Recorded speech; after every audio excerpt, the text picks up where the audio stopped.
வணக்கம் ஃப்ரெண்ட்ஸ், நீங்கள் பார்த்துட்டு இருக்கிறது வணக்கம் கிரிக்கெட் சேனல்.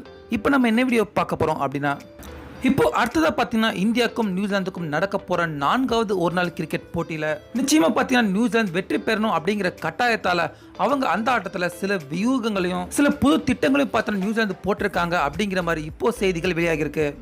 மேலும் நியூசிலாந்து அணி அவங்க அப்படி என்ன திட்டத்தை தான் போட்டிருக்காங்க, அந்த திட்டத்தை நம்ம இந்திய வீரர்கள் முறியடிப்பாங்களா அப்படிங்கிறத பற்றி நம்ம இப்போ இந்த வீடியோவில் பார்க்கலாம். இப்போ நியூசிலாந்து கூட பார்த்தீங்கன்னா 5 ஒரு நாள் கிரிக்கெட் போட்டியில் சொந்த மண்ணிலே தொடர்ந்து 3 போட்டிகள் தோத்த கடுப்பில் தான் பார்த்தீங்கன்னா இப்போ நியூசிலாந்து அணி இருக்காங்க. இதன் காரணமாக அடுத்து விளையாட போகிற 4வது ஒரு நாள் போட்டியில் நிச்சயமாக ஜெயிக்கணும் அப்படிங்கிறதுக்காக இப்போ நியூசிலாந்து அணி ஒரு ஆல்ரவுண்டரையும் அப்புறம் கூடுதலாக ஒரு ஸ்பின் பவுலரையும் பார்த்தீங்கன்னா இப்போ அவங்க அணியில் இணைச்சிருக்காங்க. அதே போல் இந்த தொடரில் நியூசிலாந்தோட நட்சத்திர பேட்ஸ்மேனான கப்டில் 23, 5, 10 அப்படின்னு 3 ஆட்டங்களையுமே அவர் மோசமாக விளையாண்டதால இந்த 4வது ஆட்டத்தில் அவர் விளையாடுவாரா அப்படிங்கிற மிகப்பெரிய சந்தேகம் நிலவின இந்த நேரத்தில் அவர் இந்த ஆட்டத்திலும் விளையாடுவார் அப்படிங்கிற மாதிரி தான் செய்திகள் வெளியாகிருக்கு. அப்புறம் பிரேஸ்வெல், சோதி இப்படி இந்த இரு பிளேயர்களையுமே நீக்கிட்டு ஆஷ்லி ஒன்னை பார்த்தீங்கன்னா இப்போ நியூசிலாந்து அணியில் புதுசாக இணைச்சிருக்காங்க.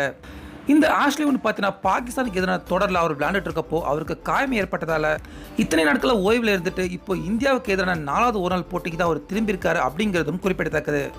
இப்படி இருக்க நம்ம இந்தியனை பொறுத்த வரைக்கும் 4வது ஒரு நாள் கிரிக்கெட் போட்டியில விராட் கோலி இல்ல அப்படிங்கறதால அந்த இடத்த இப்போ நம்ம மகேந்திர சிங் தோனி பிடிப்பாரா, இல்ல தோனியும் பாத்தீங்கன்னா அவரு காயம் காரணமா அவரால் விளையாட முடியலனா அந்த இடத்த ரவீந்திர ஜடேஜா பிடிப்பாரா இல்ல விஜய் சங்கர் பிடிப்பாரா அப்படிங்கறத நம்ம ஆட்டம் துவங்குற வரைக்கும் பொறுத்திருந்து தான் பார்க்கணும்.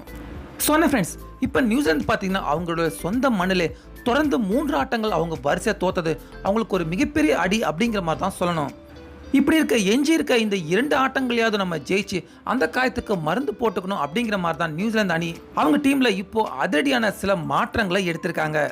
இப்போ இந்த மாற்றம் 4வது ஒரு நாள் கிரிக்கெட் போட்டியில ரோஹித் சர்மா அவரோட தலைமையில பலிக்குமா, இல்ல நம்ம இந்திய அணி தொடர்ந்து 4வது ஒரு நாள் கிரிக்கெட் போட்டியிலும் நியூசிலாந்து தோற்கடிச்சு வரலாற்று சிறப்புமிக்க வெற்றியை தொடர்ந்து நம்ம இந்திய வீரர்கள் படைப்பாங்களா? இப்போ இதை பத்தின உங்களுடைய கருத்துக்களை நீங்க மறக்காம நம்ம கமெண்ட் பாக்ஸ்ல பதிவு பண்ணிடுங்க.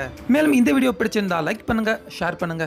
தொடர்ந்து இது போன்ற பல கிரிக்கெட் செய்திகளுக்கு மறக்காம வணக்கம் கிரிக்கெட் சேனலுக்கும் சப்ஸ்கிரைப் பண்ணுங்க. மீண்டும் அடுத்த வீடியோல சந்திக்கலாம்.